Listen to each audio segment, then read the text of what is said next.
عارف والا تھانہ city police کی کامیاب کارروائی۔ ستار کالونی کا رہائشی بچہ نور محمد ول نور سمد قوم ڈوگر گھر سے لاپتہ ہو گیا۔ بچے کے والد نے تھانہ سٹی پولیس کو درخواست دی، جس پر تھانہ سٹی نے کارروائی کرتے ہوئے نامعلوم ملزمان کے خلاف مقدمہ درج کر لیا۔ مقدمہ درج ہونے پر ڈی پی او پاک پتن صاحبزادہ بلال عمر نے ایک ٹیم گمشدہ بچے کی بازیابی کے لیے تشکیل دی۔ ڈی ایس پی عارف والا چودھری غلام محمد جٹ کی زیر نگرانی، جس میں رائے حضر حیات S H O inspector Mehr Muhammad Ismail, incharge C I A Abdulrazzaq A S I اور اورنگزیب اے ایس آئی، غلام مصطفیٰ، محمد اشرف ایک ٹیم تشکیل دی، جس نے کارروائی کرتے ہوئے 24 گھنٹے میں گمشدہ بچہ نور محمد پاک پتن سے برآمد کر لیا اور والد کے حوالے کر دیا۔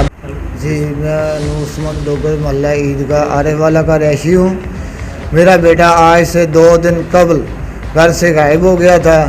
میں نے تلاش کی، نہ ملنے پر میں نے تھانہ سٹی میں اطلاع دی، تو تھانہ سٹی ایس ایچ او صاحب نے اور ڈپٹی عارف والا ڈی پی او صاحب نے میرے ساتھ بہت زیادہ تعاون کیا، اور آج سی آئی اے والے بھی ساتھ ملے تو سب نے مل کر میرا بیٹا تلاش کر کے 2 دن کے اندر میرے حوالے کر دیا۔ میں پنجاب پولیس، خاص کر ڈی پی او پاک پتن، ڈی ایس پی عارف والا، ایس ایچ او سٹی اور باقی تمام ملازمین اور محکمے کا بہت زیادہ شکر گزار ہوں۔ دل کی گہرائیوں سے شکریہ ادا کرتا ہوں۔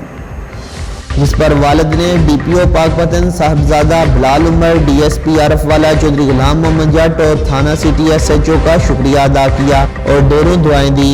یقین نیوز کے ساتھ ملک ریحان نواز، بورے والا۔